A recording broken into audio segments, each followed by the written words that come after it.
So I will tell 2 words in Hebrew to our students, and we will switch to English and we actually start, okay? All right. So, תלמידים יקרים, ערב טוב. אני מתרגשת ומאוד מאוד שמחה להתחיל היום פגישה שלנו. הפגישה שלנו בעצם תתקיים באנגלית, והאורח שלנו איש מאוד מאוד יקר לנו. ז'אק לוי הוא בעצם יושב ראש של ארגון בוגרי הנייר, תוכנית היסטורית שהייתה בשוויץ, באנייר, והמפגש שלנו, כמו שאני אמרתי, התקיים באנגלית, והמפגש שלנו הוא בעצם, אפשר להגיד, משהו שאנחנו ניסינו לעשות כבר שנתיים, לא ניסינו, כלומר, זו הייתה הצלחה מאוד גדולה למפגש שעשינו שנתיים פנים מול פנים, כשז'אק היה מגיע לארץ, ועכשיו אנחנו נאלצים לעשות את זה בזום. So I will switch to English, and I just very happy and I'm very glad to introduce Jacques Levy. Jacques Levy, he is the alumni of ANIER's Elite Academy historical program, or like we usually say, ANIER's One. Jacques Levy is very much engaged and involved in a foundation of ANIER Elite Academy here in Israel, and we spent with him a lot of time and a lot of meetings and conversations and discussions for more than 8 years already. Jacques Levy, he is president of Alliance Française Zurich. He is world representative at the Council of the Europe in 2018, a world representative in the United Nations Organization. We know Jacques as a frequent traveler. He has presented more than 1,000 lectures to audiences from different cultures. And actually today, Jacques will conduct seminar in public speaking, the course that we first time did 2 years ago to our 12 graduate students. And today, we first time try to have this seminar in Zoom. So now I just want to give your speech to transfer to you, or actually to lead this meeting, Jacques. It's my pleasure. Thank you. Thank you very much. Thank you, Ira. Dear student of ANIER Elite Academy, dear people from the same family, welcome to this session. Welcome to this very specific lesson, training course. I would call it a better sharing session, because I have a certain experience I developed during so many years, a certain kind of skills in terms of communication, and that is simply with humility what I would like to convey to all of you, dear students, because I remember the time where I was younger, when I was the same age, and where somebody could have told me that perhaps you can learn something in speaking in public. This chance, I haven't got this chance when I was a student. And I think that it is important that we share this experience. I have this skill I developed, like Ira said before, during more than, I could say, I don't want to exaggerate, half a century. We have a session which is not a workshop principally. It is a kind of conference. And my basic idea is very simple, very clear. I want to tell you that to speak in public, you cannot just go because you have a certain knowledge and talk to people in front of you. It requests a preparation. It needs a method. It requests a lot of information before you start to speak in public. That is what I'm going to tell you step by step in order for you to have a compilation, a summary, just a summary to give you the envy to speak at the next occasion to speak in public. You know, there are some statistics. As you know, statistics, they can tell anything. But one of the statistics I remember is that a serious one is that if you ask people about public speaking, 42% of the people interrogated, they will answer you, I prefer to die than to go and speak in public. So, and this sentence is because they didn't have a clear explanation how to prepare themselves. Now I'm going step by step, methodically, to introduce a subject, and I would like afterward that you ask as many questions as possible. I think for organizational reason, you will stop the microphone for each one. Is that correct? So that means I will split the screen right now. And you can see me now in small. You can see the presentation? Yes, Jacques, yes. You can hear me? Yeah, yes. Excellent. So that means it's the title is How to Prepare to Stage and Deliver Winning Presentation. This slide is not necessary to be shown because Ira did already the job. Present me, introduced me quite nicely and in much more details. The first question, do you like communicating? If you don't like communicating, that means this session is not for you. That means you have the opportunity all over the life to be sharing something, family, socially, business-wise. In the university, you have to present lectures, you have to present a report, you have to present a subject, you have to develop an idea.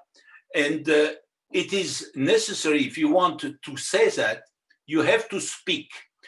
Until now, since the creation of the world, we have not found anything better to persuade, to inform, to convince people, but by speaking. It is this certainly not what you want. You don't want to die before going to speak. That the request to know how to proceed. And I have divided, if you want, my presentation in three main sections. One is a presentation of the speaker, the preparation of the speaker. A speaker could be seen like an athlete, like somebody having a certain dynamic in himself and be ready to speak in public. We will see that in more detail, much more than you believe right now. The second part is preparation of the speech itself. And the third part is the analysis of the audience. You cannot speak to a football team, a soccer team, as you speak to a group of people having to do with medicine or people having to do with science. You have to adjust your speech, your communication, your word, your comparison, your references to the audience in front of you. That are the three main sections I have to develop right now. By the way, why do we speak? We speak, first of all, to break the silence. You are in the lift, you go to the 33 floor in the Magen David Tower in Tel Aviv, and you stay in the lift during 3-4 minutes. You are surrounded by people, ladies and gentlemen, and if that takes about 4-5 minutes, you break the silence. Today is a sunny day. How are you? I haven't seen you. First of all, to break the silence. The second is to report, to inform. You work in a society. You are part of a team. You are a student. You have to report about what you have learned the day before to the teacher, for instance. You have to inform about things which are just information. You speak because you act somehow.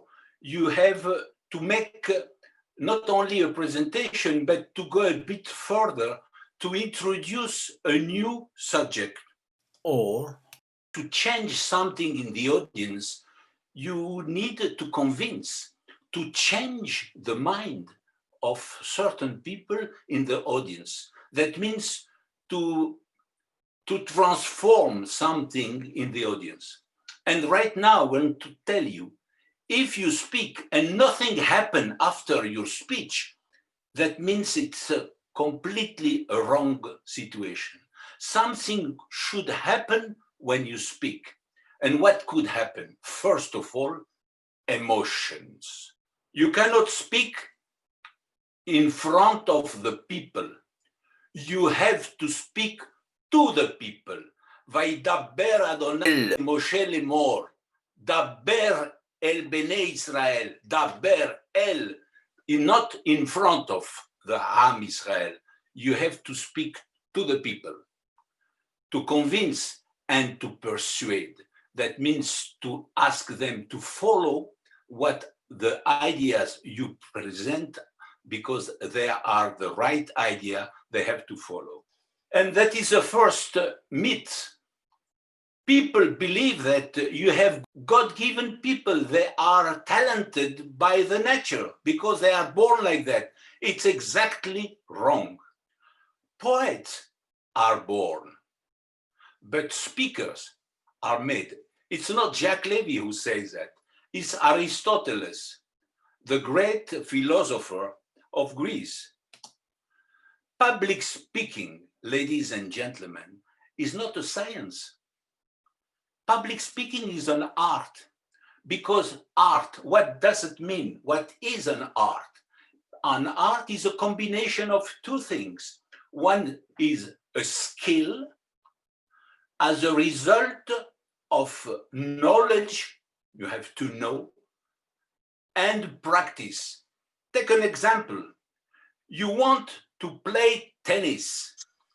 You go and have a teacher, and he will start to give you the technical aspect of how to take in your hand the racket, how to present yourself in front of the ball, and you have to assimilate that technique.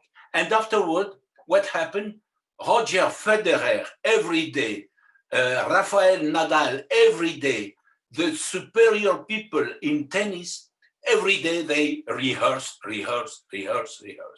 If you don't practice, you will never be a good speaker. So that means that right now we reach a very, very pathetic moment. 3 conditions are necessary. I call that precondition. We can call it, using Latin terminology, the sine qua non condition. 3. 1 is ambition. Ambition to communicate. The second is the sincerity. Sincerity in terms of respecting your listener, respecting yourself, believing in what you deliver. And the third one, permanent application. Nadal, Federer, every day playing, every day speaking, every day rehearsing. If in the audience right now, I say pathetic because it's very important, I am very serious. If in the 44 or 45 people listening to this presentation, you are not in position to fulfill the three conditions, better take your time and go out. Use your time in a better way, because this is done for people willing to speak in public. If you don't gather these three conditions, you cannot speak as a speaker. Better to stay and listen. I didn't hear any claim right now. That means everybody agree on these three preconditions. Now, the voice. The voice is the most important and the basic tool we have to convey a message, the voice. The voice is not produced by a miracle. The voice is produced by a system in our body. First, you have the lung. Can you see my arrow here when I make like this? Yes. You have this, which is called the diaphragm. When I breathe, my diaphragm goes up and down in order to accumulate a lot of oxygen. And the air accumulated when the diaphragm goes up, that means when I start to speak, the air is accelerated here to reach the vocal cord, which is not really cord, it's a lot of muscles we have here, which start to vibrate when the air passes through. And afterward, at this moment, there is no sound. The sound starts here, where you have these kind of bag of resonance, which is very empty. You have all these is empty. And the air passes either through the mouth or through the nose. You have the buccal and the nasal pronunciation. In America, for instance, they use a lot of nasal, a lot of air comes out from the nose. In Europe, we have more buccal articulation and pronunciation. That means if you want to speak in public, you have to be in very good physical conditions. That means you have to be understood from the first ray until the end, and you don't have always the opportunity to use a microphone. Sometimes the microphone is out. The job must go on. The voice production is in terms air production here,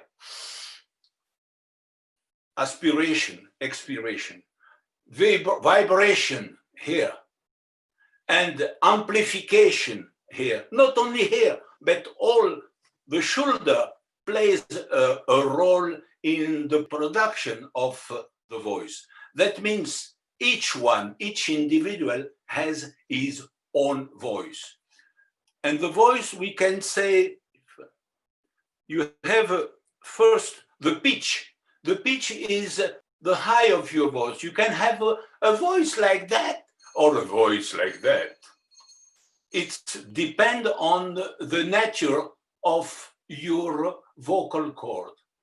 You have the tone of the voice. You can speak louder or softly. And the first important point I want to advise you, when you start to speak in public, you have to stop speaking in the conversational mode. That means speaking right now, I am in front of my screen. I know that you listen to me. I have improved the level of my voice by 1 octave or 1/2 of an octave in order to be really well understood. And while I speak, you can notice that I articulate, articulation and pronunciation. I pronounce the vowels A, E, O, U, I. That is the vowel. And consonants are the P, the T, the R, the B, all what makes in action, what put in action the tongue or the teeth. Vowel and consonant, that is the tone of the voice, and you have to increase the level of the tone when you speak in public, always. The rhythm must be like a song. You cannot sing always on the same level. You have to make variation. Why? Because if you are too monotonous, people get bored. Resonance, you can, as I mentioned, you can speak with your mouth, the air goes through your mouth, or through the noise, or a combination of both. Tempo, you have to make pause. When you speak, forget to be too quick. You have to make pause in order to create what? To create emotions. The pause, the breaks between one sentence and another one is the way to capture the attention of the people. And you can see I speak now a bit loud because I want to create an effect, and I make the effect just by my voice. Better be on the right side. Wise men talk because they have something to say, and fools because they have to say something. A speaker has to say something which is interesting to the others, to share something. That is Plato.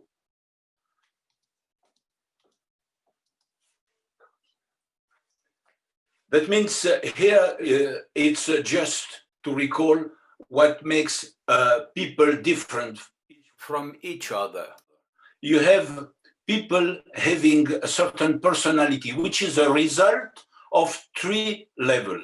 The first one is innate. That means given by the genetic. Your parent, your ADN, DNA gives you your human nature. We are pertaining to the species of human people. Afterward, you go to the school, you meet with your friends, you learn from them, you share information, culture, and you learn something. And at the end, what is the result is a personality, what you lived yourself, your decision, how to conduct your life, and how you continue learning by being informed not only about your profession, but about all what is surrounding the world, all aspects of art, of culture, which makes you different from another one.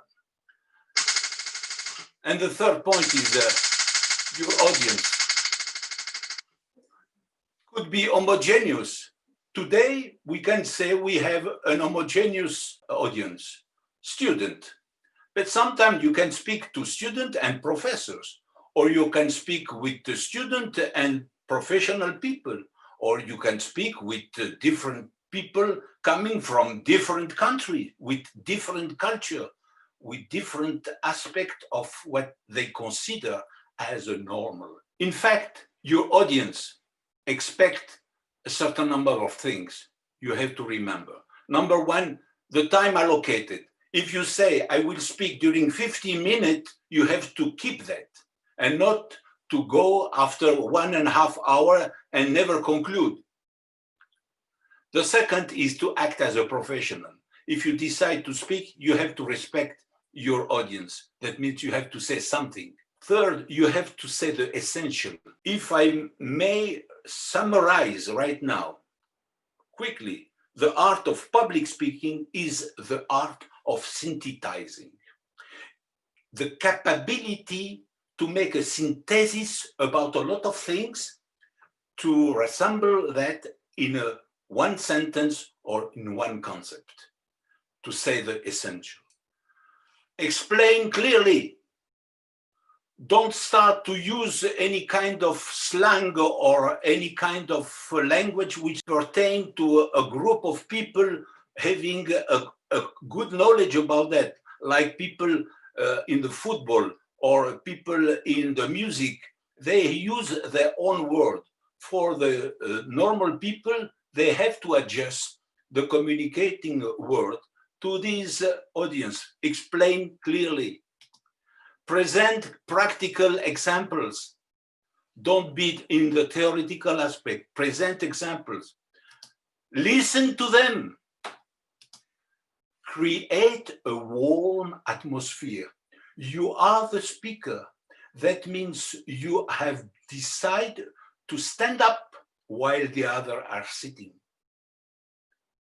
That means you have to say something, and to say something in a good and nice atmosphere, because we are not enemies. People, they fear the audience because they think that all these eyes are watching me, what will happen to me. We are not enemies. The audience is your friend. The audience is there in order to listen and to share with you. And last but not least, answer their questions, of course.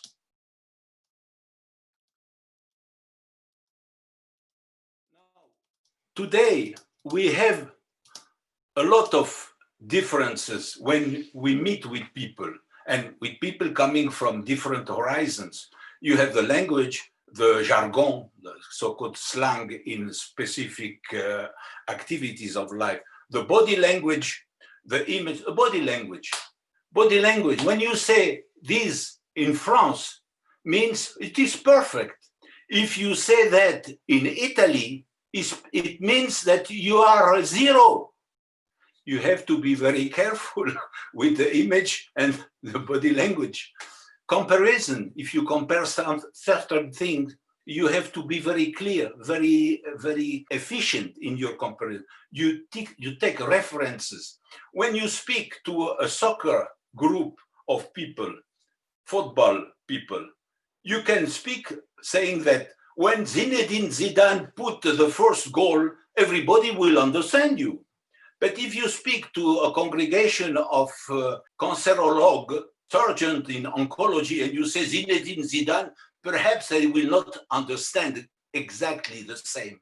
You have to use a reference pertaining to the group. Know-how, quotations. Somebody says, Einstein says one day, Shakespeare says that, Moses says something. You create what we call an argument of authority, quotations. But don't use a wrong quotation. Use a quotation in line with your public. Humor must be used with measured. Humor is a subject which is very, very separating the East and the West of the Atlantic Ocean. If you go to the United States, if you don't start with a joke, you are dead. If you are in Paris or in Madrid or in, let's say, in London, and you start with a joke, you can be from the very beginning completely out because your joke didn't operate well. That means, first advice, I will come back to this point, never start, if you are not in America, with a joke. Humor must be very carefully utilized. And the environment, of course, it depends where you speak, if it is in a very warm country, in a very oriental country, or in occidental country. But of course, we have differences, but we have a lot of similarities. Internet plays a role, putting some equality in different aspects. The technology, we use the same technology all over the world, basically. We use international English. What is international English? An international English is exactly what I am using right now in front of you. That means I'm not native from England nor from America, but I use an international English based on 3,000 words, which allows me to communicate with you, and the same vice versa when you speak to me. The internet effect has put a lot of additional information very quickly accessible. Technical solutions, globalization, partnership, and sport create a lot of similarity among people. That means we have to know that basically. Now, first lesson in terms of how to behave in public. That means it is based on an acronym. Acronym, which is a combination of letters, SOFTEN. Soften. Soften is the acronym, which means first, smile. Smile. Smile is free of charge. If you smile, you create immediately a warm atmosphere. Open. When you speak, don't speak like this, because this is an attitude which is closed. I don't want to share with you. If I want to share with you, I open my hand and I receive what you want to be with me. Forward lean. What means forward lean? When I speak to you, I speak going to you, addressing what I say and putting a movement from my side to your side, forward lean, not the opposite, not the opposite. Touch, touch in all respect, touch with already the idea to touch the people. I want to be with you. I want not to be too far from you. Eye contact, the best touch. Never, ever stop watching the people. Of course, here we are in a specific situation. We are with a Zoom and it is better than nothing. But normally when we meet physically, we are together. We gather something. So that means eye contact, never stop watching people. Never forget to watch people. And don't follow the wrong advice of certain people telling you, if you want to be not afraid by the audience, look at somebody and fix it and never get out. That is exactly wrong. Be sharing with the eye, because the eye is a contact. And the people came here to be with you, to touch, to be sharing something with you and nodding. Be always positive, never negative. Be very Japanese in these terms. You know that Japanese, they don't know how to say no. They say, yes, it is impossible. Some posture. I have taken some posture about my activity all over the world when I was in the business. You can see that are not photographies taken on purpose. It was photography taken by photographers which were in the audience. You can see the attitude of a speaker willing to share, always open, going. That is forward lean. That is something which is expressing an emotion. This is something which is explaining that the speaker has in front of him all the necessary tools to be ready to answer to any questions. That is an attitude showing that you want to convince. And by convincing, you don't have only the word, you have the entire body to do that. If you are not acting like an athlete, like an actor in this respect, you will not create any emotion. And that is a magical word. If after your speech, there is no change emotionally in the audience, you miss terribly your presentation. By the way, this picture has been taken in Cairo, in Egypt, at the Marriott Hotel. A good friend of mine in the audience will remember also that today. Now, very quickly, but important. If you want to be a speaker, you have to refer to many other aspects, but not only the subject which is chosen by yourself. If you're a student, of course, you will talk about the problem you have to solve in front of your professor. But after that, if you can illustrate that by enlarging the presentation by something which is in line with the subject, that is what I call the culture.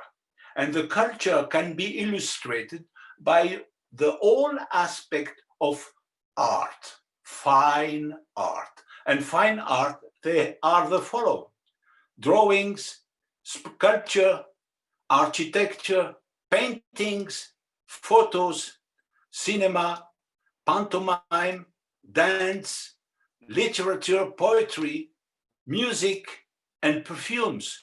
Perfumes. Don't miss any opportunity to read about all that, because at the end, you will be a good engineer. But if you are a very good human being, knowing very well where you live, you will have a better audience and better possibility to put examples.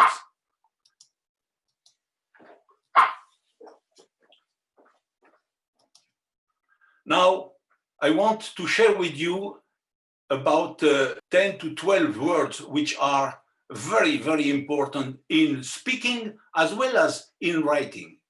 Never forget to put in your presentation some words, because they improve the emotion. Discover, discovery, magical word. Easy, it's easy. Guarantee, health, love. New, proven, proof, result. Security, economize, economy, sincerely. I would like sincerely to thank you. If you put this sincerely, that would make the whole difference. You must say something that your audience will want to hear. They come to hear, to listen to something they are expecting. You have to fill their expectation.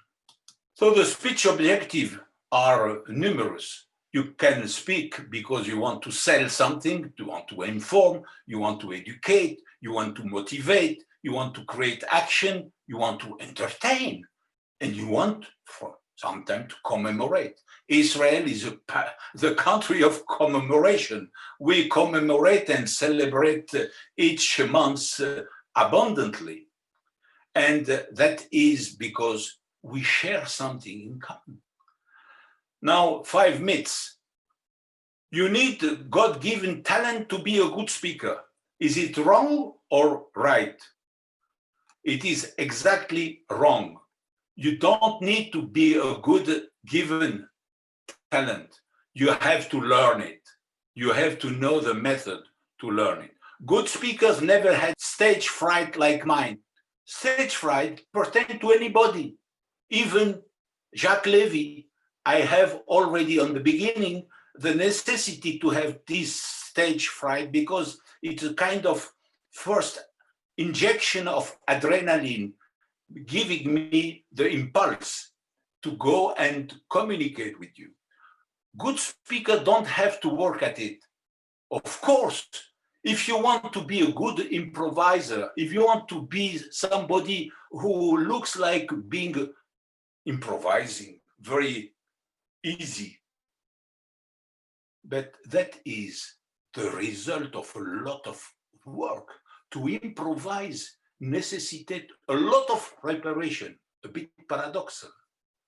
I could never be a good speaker. Exactly wrong. You can be a good speaker if you remember the 3 sine qua non conditions. I have tried all of that and I didn't work. You tried not correctly. You didn't select a good method. Now, the method to prepare a speech. First of all, you have to have a good subject, the title. The title is important because when you will invite people to come to listen to you, you have to present that in the invitation card or in the information you are invited to and the title. The second point is the main sentence. When you prepare your speech, let's say 2 months, 3 months in advance, depends on the importance of the subject and the difficulty of the subject. I was presenting a lecture about 1 month ago in Zurich. I present a lecture about Albert Einstein, his life, his work. It took me, ladies and gentlemen, I am an engineer. I have graduated in nuclear engineering. It took me 8 months of preparation in this respect. So that means you need to write the basic idea. Basic idea is the vertebral column of your speech. You need to know what, listen to me, if everybody in the audience forget everything you have said, but one thing you want there remain in their head, in their memory, this is the basic idea. My basic idea today, presenting my lecture, is, I told you, I want you to know that speaking in public requests a method, requests a knowledge how to prepare yourself, how to prepare the speech, how to analyze the audience. That is my basic idea. And around this basic idea, I have put a lot of other information, always in line with this basic idea. When you have formulated that, you have to go into the creative thinking. That means go and acquire idea in line with this basic idea. That means today is very easy. We have to recognize that with internet has a lot of negative aspect, but a lot of very positive. You can go and enter in 100 different libraries to collect anything you want. You can go and create sentences, references, subject, people, quotation, linked to the basic idea. That is a work which will take about 1 month, for instance. If you start 2 months, you will be here in acquiring idea during 1 good month, reading books, listening to interviews, asking people about the subject you want to present. You will be accumulating a lot of ideas. But you have afterward to be very cruel with yourself. You have to take a sixer and cut all what is not really in line with the title and the basic idea. That means you have to select 3 to 4 strong ideas. Then you leave your work. You have worked during 1 month, collecting everything, and you start to write the conclusion. You take a piece of paper and you write word by word your conclusion. Why starting by writing the conclusion and not the introduction? Because when you start to write the conclusion must represent the entirety, the total aspect of what you covered during your speech. By putting the conclusion, you will have all things and not introduce in the conclusion something which was not before mentioned during your speech. The conclusion must be the summary of all what you have said. And then conclusion, you wrote the conclusion and you start to write the introduction. Conclusion and introduction as a very, very important aspect. Why? Because when you start to speak in public, the audience is there here and very attentive. They are expecting something. They are very, very demanding. During the 2-3 first minutes of your speech, you have to take this advantage. People are very linked to you. They are on your lips, and you have to introduce the subject. The introduction must be brilliant. The introduction must be the most attractive one. And I have a certain number of tricks in order to be brilliant for the introduction. I will come back to this point. And then you write your speech. I repeat, you write your speech. The entire speech must be written, but you have to have a solid piece of paper with the whole speech. And then you start to repeat. Repetition, repetition, repetition in front of the mirror, repetition in front of your mother or your sisters, repetition in front of your good friends, and accumulating information about the feedbacks. This is the treasure. That is what I was mentioning before. Attention on the beginning. Afterward, after 3-4 minutes, it's finished. People start to think about many other things.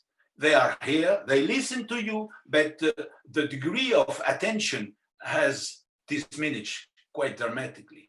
And then at the end, because they know that you will speak during 50 minutes or 1 hour, they start to be more attentive. And at this moment, you start to conclude. That's why these two moments, momentum, are so important. You have to be brilliant, very, very brilliant during the two moments. And then you can tell me, but what happened during the rest of the speech? Shall I not be brilliant? Yes, but the most important is the beginning and the end. Cicero was a Roman. He was living 50 years before Christ. He was certainly the most important speaker of all time. And he says, the introduction should always be elegant, ingenious, carefully expressed, and above all, appropriate to the speaker objective. It is the introduction which gives an impression of the quality of the rest of the speech. And, you know, Mozart, the great Mozart, he knew that when he started to write his concerto, it divided in 3 parts. When he starts the music, it's always attractive. Aha, it creates an aha effect. That is exactly what the speaker should do. Therefore, the introduction must be plenty of charm and win over the audience. He wrote that 50 years before our era. Opening. Now, how to open a speech? I don't recommend jokes. Eliminate that. Even you go to America, leave it to the American people. They are in their culture. Jokes, not. Excuses. Never start with excuses. Ladies and gentlemen, I have to present my excuse because I was very sick last week, and you can see I am not in good condition. Ballast, that is just nothing. They will notice it immediately that you are not in good condition, if it is the case. So never start with excuse. But you can start by hard-hitting statement. If you speak about the money, the erosion of the money, you can put a piece of 5 or 10 shekel and say to the audience, look at this. With 10 shekel 50 years ago, I could buy food for my whole family. Today, it's just good to buy a chewing gum. A hitting statement is immediately creating an effect. A clear plan of the structure, that is also a possibility to open. You present, I'm going today, ladies and gentlemen, to present A, B, C, D. It is clear, it is not extremely brilliant, but it is sufficient to create an interest. You can start with a rhetorical question. Did you know how many people have decided to speak in public? Have you ever heard? Start with a question. This is what I recommend. The most interesting opening rhetorical question. But put a rhetorical question, be an actor, associate that with emotion. Did you know, ladies and gentlemen, break, that many people today prefer to die instead of speaking in public? You have to put the pause in order to create the emotion of the rhetorical question. You can start by presenting a quotation. Albert Einstein says, it's a quotation. That means it's at the same time a good argument of authority. This guy presents something not wrong. Or you can start with an anecdote. Last night, I was leaving my friends, going to my home, all of a sudden, and you start to tell something which is a kind of anecdote, a history. The history, the anecdote has an advantage because it puts the speaker in a good emotional condition. It is kind of creating a good atmosphere, not requesting a lot of mental work. Ending. The endings, conclusion, are more or less, we can use the same process, but you can summarize at the end. And now, ladies and gentlemen, I will come to the conclusion, summarizing. I have spoken about this, this, and this. Or you can make a recommendation. I hope that, or you have to appeal to an action. All what I told you is today to be able to change our life because today we have to measure the importance of pollution in our city. Appeal to action. That is why, ladies and gentlemen, I request, and you start to request. Thank you. Never say thank you at the end of your speech. Because if there is any thank you to be said, it is the audience who has to thank you because all of the work you have done preparing your speech. Never say thank you. Golden rule, if you forgot what I said before. Tell them what you are going to say. Say it. And tell them what you have said. That summarizes the entire speech. Fear. A lot of people, they have stage fright, as we mentioned. The anxiety comes from different moments. You have an event which is announced. Tomorrow you are invited to go to see the provisor, the rector of the university at 2 o'clock.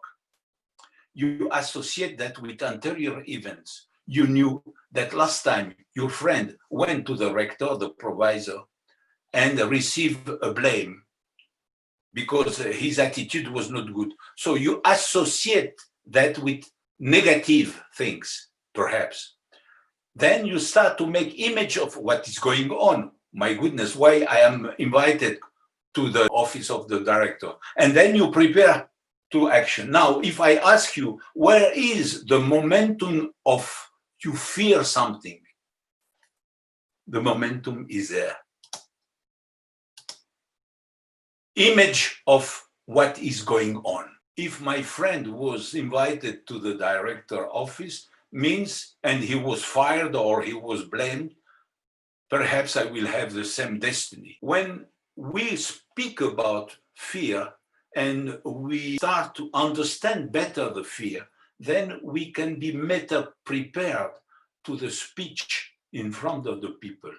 And to prepare the speech in front of the people requires a good attitude, a good preparation, personal preparation of your speech, and also to remember that the public is not an enemy. The public is an entity which is one public coming to listen to you because they have something to share with you. You say something to share with them. You have a connection with them. It is all positive. You have to be very positive. Of course, a lot of remedies. That is what we make during workshops. We make breathing exercise, autogenes training, which are very efficient to be ready to face that moment where you have to speak in public.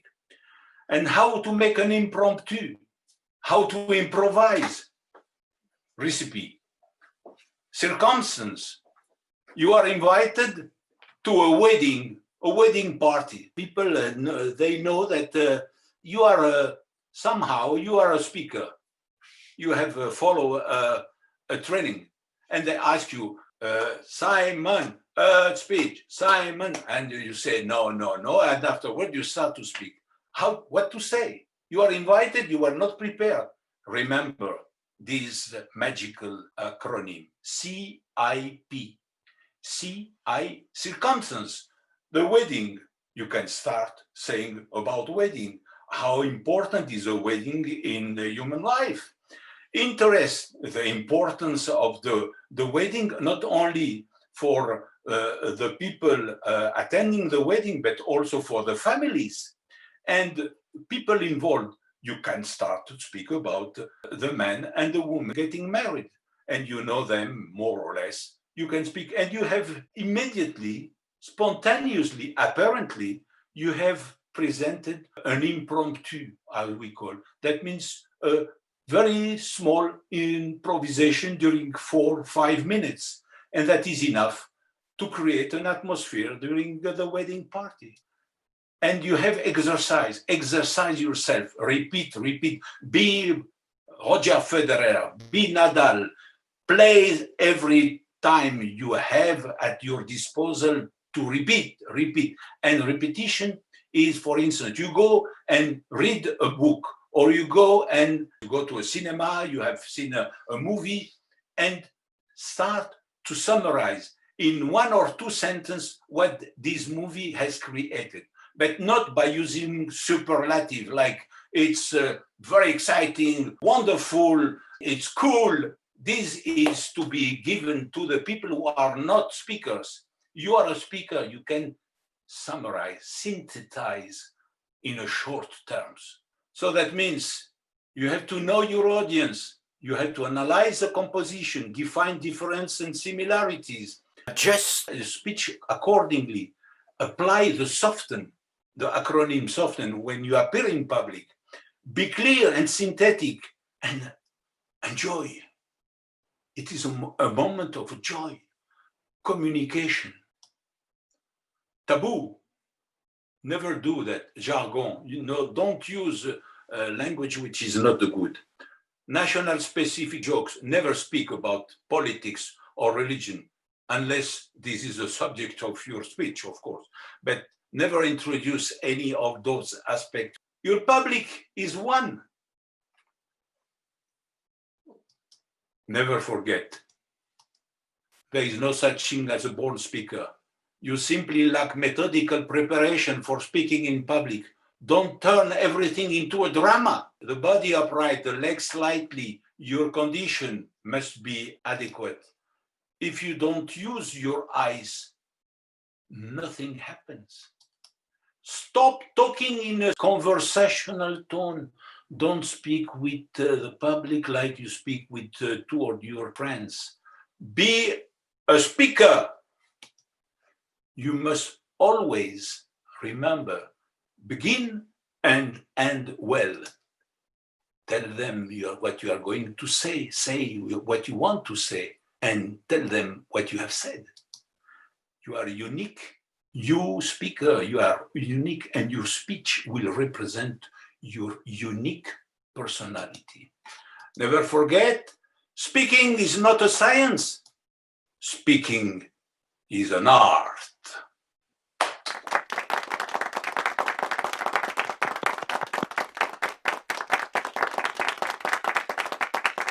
Jacques?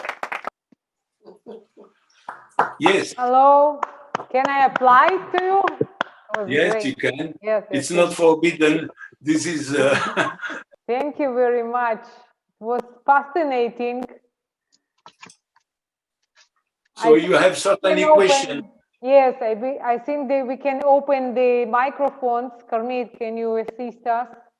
And if the students have the question, please, you can start to ask the question. She's here. She's here. Okay. Michal has a question, no? I wanted to ask you, you said something about not saying thank you at the end. For me as an American, they always say thank you. So my question is, can you say thank you if it means like thank you for listening? Could you repeat that? Repeat. Ira, perhaps you heard that better. That in United States, they are thank you after the lecture, usually. So, and you didn't advise to say thank you to the audience. So it's different in the Europe or? Absolutely. What is your advice? We are in two different worlds. That are the different culture. The culture of United States is not the same as the culture in Europe. The culture in Paris, culture in Madrid, or in Roma are more or less the same. They accept the same traditional aspect of life because they have a historical background. America is a young country, about 200 years of age. So that means they have a different background. So that means if you are in the States, be like in the American. But if you are in Europe, act like European. Okay. That is the lesson. Okay. Good advice. Thank you. So from the students, we have questions? We can see now question. Everything was explained nicely. No question, danke. Okay. You have mentioned that you need to have something to say, not have to say something. How that correlates with the improvising speech? Yes, this is a quite interesting question. Of course, the answer is very clear. To improvise, you have to be well prepared. That means the more you are prepared, the better you improvise. Improvisation very spontaneously, without any preparation, doesn't exist. You need to have somehow a kind of sack, plenty of information at your disposal to be ready to react spontaneously. But that means you have learned before, you have read books, you have listened to conversation, you have studied something which is in line with any kind of subject. Of course, it requires a certain time. You cannot improvise at the age of 18 as when you reach 40 or 50 years of age. That is a consequence of your experience of life. Improvising requires a lot of preparation. Okay, we have the next question. Jacques. What is your biggest audience of people? Yes, I was in China, in Shanghai, my most important audience, about 3,000 people listening to me, my goodness. But that doesn't necessarily represent a high score, because people in the audience, they didn't have a clue about English. They came because they wanted to hear somebody coming from Switzerland. And I couldn't make my point very clear when I said, I am from Switzerland. Do you know Switzerland? And 3 or 4 hands went up and said, Swaziland. I said, no Swaziland, Switzerland. I said, watch. And another one says, Japan. I said, no, Japan. Chocolate. And the other one says, Denmark, because there is a Coupe Denmark, which plenty of chocolate. So that means a lot of people, that is not necessarily the best audience. The best audience is today. Best audience is you, my dear friends, my dear student of Art Anière Elite Academy. That is for me a great moment to share with you and to be with you, exchanging ideas and answering if you have additional questions. Jacques, I have a question. As a student at the Anière, do you have these classes that actually you have the chance to study how to represent, or how can you speak, or how can you give the lecture, or these tools you actually acquire during your life, and you understand by yourself that you need these tools as a lecturer, as a representative, or how did you get to this idea actually to be the to study public speaker and to be lecturer in this field? My goodness, you never imagine in which dramatic condition I learned that public speaking was an important issue in my life. Because when I was a young engineer, I was about 22 years old, and I was employed in a company in Geneva. And I was having one of the three conditions. I was ambitious. I wanted to speak in public, but I was not at all prepared, and I never rehearsed anything. So I invited a lot of people in a very nice hotel, and we have the company presented the new system developed by our research and development department, and I start to speak. I invited even that night my mother-in-law, because I was very proud. My mother-in-law, I was just married. And when I start to feel all what innocent speaker without any knowledge, just with the ambition to speak, start to have. That means I start to have an internal dialogue with myself, saying, "Oh, stupid, what are you going to tell them? Did you prepare anything?" No, I didn't prepare. I want just to speak with them. But about what? About the system. But what is the system to be presented? Oh, well, and this dialogue disturbed myself. So I started to have problems with my blood circulation at this specific area where the air passed, and the air couldn't go out. So I was like that. I couldn't speak, and I started to tremble, and a lot of sweat on my hands. I didn't have any other possibility but to escape from this audience, and I looked after the first door to disappear totally. At that moment, I said, never again. I have to study. By chance, the University of Geneva organized that year, gift of God, I can say. They organized 1 year public speaking, how to prepare yourself. And I followed that during 1 year. And afterward, life gave me the opportunity to speak in many, many circumstances in front of all audience of the world, because I was in charge of the international department of multinational society. And I exerce, and I rehearse, and in many languages, in French, in English, in German, in Spanish, in Portuguese sometimes. This is the experience I don't wish you to have. Be prepared. Learn with methodical approach. So I'm not saying that my method is the best in the world. Use any method. Buy books about public speaking. Gather many speakers and many books pertaining to the same subject. Make your own education. But never forget what I told you right now. Fascinating lecture, and we got a lot of tools from you, from your experience.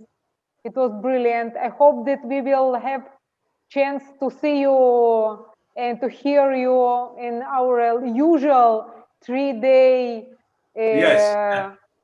three-day seminar that we had last year. Thank you very much. It was a great opportunity for us to meet with you, to hear and to study. Thank you, Ira, for this organization. You have done a great job with your team, with Michal and with Karmit. Your help and dedication, and let's hope that we can meet physically to exchange really in the real life, not only via internet. Yes.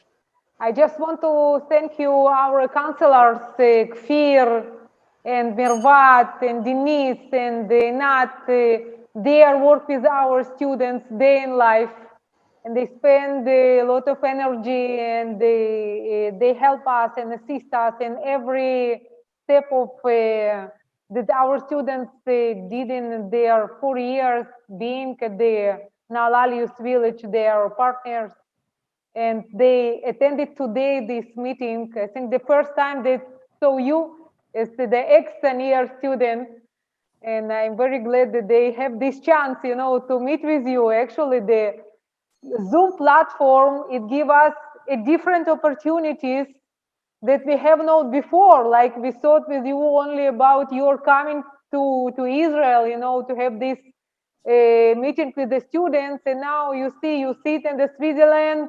They are the Nalalius village, and we are here, so in different places, and we can see and communicate. So it's a great opportunity as well. So exactly. Yeah. Very good. Excellent. Okay. Thank you to your friends, to your family, to X and year that they participate in every, our meetings. So I hope it's not the last. We're looking forward to see you here. We're looking forward to see you more. Okay. Of course. Yeah. Very, very true. Yes. Thank you very much. Thank you. Thank you very much. Bye. Thank you for your help, and good luck to all the students, to all the friends, and keep well, take care, and see you soon. Yes. Thank you. Bye-bye. Thank you. See you Thank soon. you very much. Bye. Goodbye. Thank you, goodbye. Bye. אגם רחוק זוכרת, כן, אני זוכרת ולא אחדל ולא אשתוק.